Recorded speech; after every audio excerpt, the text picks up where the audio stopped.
नमस्कार किसान भाइयों, मैं हूं योगेश शर्मा और स्वागत है आप लोगों का आपके अपने YouTube चैनल अशोका फार्मिंग में। अगर आप लोग भी उन्नत खेती, पशुपालन, खेती में मशीनरी तकनीक का प्रयोग एवं कुछ अलग प्रकार के रोजगार से संबंधित जानकारी चाहते हैं, सब्सक्राइब करें हमारा YouTube चैनल और घंटी का बटन दबाना ना भूलें। तो आज हम आपके लिए लेकर आए हैं एक अलग प्रकार का रोजगार, मधुमक्खी पालन एवं शहद बनाने का व्यापार कैसे शुरू करें। जैसा कि दोस्तों आप लोग जानते हैं, मधुमक्खी पालन का व्यापार कृषि के साथ होने वाला एक अलग प्रकार का व्यापार है। इसे आप कृषि के साथ ही कर सकते हैं और इसके लिए सरकार द्वारा सब्सिडी या मदद के तौर पर कुछ धनराशि दी जाती है। तो दोस्तों, इस व्यापार को करने के लिए आप लोगों को आबादी से अलग एक जगह की आवश्यकता होती है और एक डब्बे से आप साल भर में 50 किलोग्राम शहद और 2 से 3 डिब्बे मधुमक्खियाँ प्राप्त कर सकते हैं और उन मधुमक्खियों को आप पुनः अपने व्यापार में शामिल कर सकते हैं। तो दोस्तों, अब मैं आपको बताऊंगा मधुमक्खियों की संख्या के बारे में। एक डब्बे में 3 प्रकार की मधुमक्खियां होती हैं। इसमें रानी मधुमक्खियां, नर मधुमक्खियां और श्रमिक मधुमक्खियां शामिल हैं।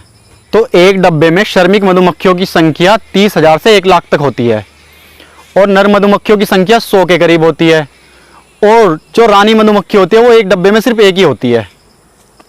तो दोस्तों, जो रानी मधुमक्खी होती है उसकी आयु 1 साल होती है और जो नर मधुमक्खी होती हैं उनकी आयु 6 महीने होती है और जो श्रमिक मधुमक्खियां होती हैं उनकी आयु सिर्फ 1.5 महीने के करीबन होती है। तो अब जानते हैं मधु के व्यापार की प्रक्रिया यानी हनी बिजनेस प्रोसेस के बारे में। मधुमक्खी पालन 2 तरह से किया जा सकता है। आप मधुमक्खी फार्मिंग और हनी प्रोसेसिंग प्लांट दोनों की मदद से मधुमक्खी पालन कर सकते हैं। मधुमक्खी पालन एक बेहतर प्रक्रिया है जिसके अंतर्गत विशेष बातों का ध्यान रखना आवश्यक है। नंबर 1, आप इस कार्य को करने के लिए अपने फार्म में बी कीपर्स को रख सकते हैं। ये लोग मधुमक्खी पालन में निपुण होते हैं। नंबर 2, आपको उस स्थान पर मधुमक्खियां पालन करने की आवश्यकता होती है जहां पर नमी न हो। नंबर 3, स्थान पर साफ और प्राकृतिक पानी की आवश्यकता होनी चाहिए और यदि अधिक संख्या में पेड़ हो तो काफी बेहतर है। नंबर 4, आपको मधुमक्खी पालन के लिए साफ सुथरे और फैले स्थान की आवश्यकता होती है ताकि मधुमक्खी अधिक संख्या में छत्ता लगा सकें। एक डिब्बे में अधिकतम 10 फ्रेम मधुमक्खी रख सकते हैं, किंतु आमतौर पर 8 फ्रेम मधुमक्खी रखना ही बेहतर होता है। इसमें इनकी देखभाल में भी आसानी हो पाती है। किसी भी प्लांट में बनाए गए मधु को लगभग 49 डिग्री सेंटीग्रेड तक गर्म किया जाता है ताकि इसके अंदर के क्रिस्टल हिस्से भी अच्छे से गल जाएं। इसके बाद इसे इसी तापमान पर लगभग 24 घंटे के लिए छोड़ दिया जाता है। इस प्रक्रिया के बाद मधु पैकिंग के लायक तैयार हो जाता है। व्यापार की लागत यानी बिजनेस कॉस्ट। यह व्यापार छोटे स्तर पर आरंभ किया जा सकता है। आप चाहें तो केवल 10 पेटी की मदद से मधुमक्खी पालन का व्यापार कर सकते हैं। 10 पेटी की सहायता से मधुमक्खी पालन व्यापार में आपका कुल खर्च 35 से 40 हज़ार तक का आता है। यह व्यापार प्रतिवर्ष मधुमक्खियों की संख्या के बढ़ने के साथ 3 गुना अधिक बढ़ जाता है। अर्थात 10 पेटी से आरंभ किया गया यह व्यापार एक वर्ष में 25 से 30 पेटी का भी हो सकता है। अब करते हैं व्यापार के लाभ की बात, बिजनेस प्रॉफिट। इस व्यापार से एक बेहतर लाभ कमाया जा सकता है। एक डिब्बे मधुमक्खी से प्राप्त होने वाले 50 किलोग्राम शहद को अक्सर हम 500 रुपये प्रति किलो के हिसाब से बेचते हैं। अतः प्रत्येक डिब्बे से आप 25,000 रुपये प्राप्त कर सकते हैं, यानी साल के 5 लाख रुपए। मधुमक्खी पालन के लिए ध्यान रखने वाली बातें। मधुमक्खी पालन के लिए कुछ बातों का ध्यान विशेष रूप से रखने की आवश्यकता होती है।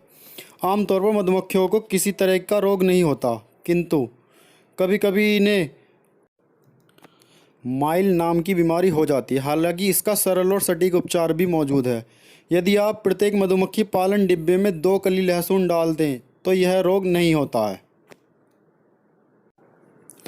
मधुमक्खी पालन का सही समय। मधुमक्खी पालन का समय आमतौर पर नवंबर के महीने से आरंभ होता है। अतः इस महीने से पहले ही आपको मधुमक्खी पालन की सभी व्यवस्था कर लेनी चाहिए।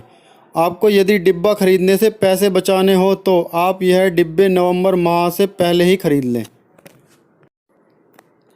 इस व्यापार के आरंभ के लिए सरकार हनी प्रोसेसिंग प्लांट की स्थापना में मदद करती है। इस प्लांट की स्थापना के लिए कुल लागत का 65% हिस्सा ऋण के तौर पर दिया जाता है।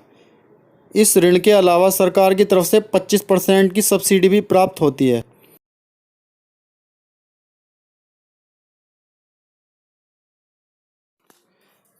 व्यापार आरंभ करने के लिए आवश्यक वेबसाइट। सरकार ने इस व्यापार को प्रोत्साहित करने के लिए वेबसाइट जारी की है। इस व्यापार में सरकार से योगदान प्राप्त करने के लिए नीचे दी गई वेबसाइट पर जाएं और पूरी जानकारी लें, और इसके लिए टोल फ्री नंबर भी उपलब्ध है। वेबसाइट और टोल फ्री नंबर दोनों में डिस्क्रिप्शन बॉक्स में डाल दूंगा। इस प्रकार यह व्यापार एक अच्छा लाभ देने वाला व्यापार है। आजकल अधिकतर लोग चीनी की जगह शहद का प्रयोग करते हैं, अतः यह काफ़ी चलने वाला बिजनेस है।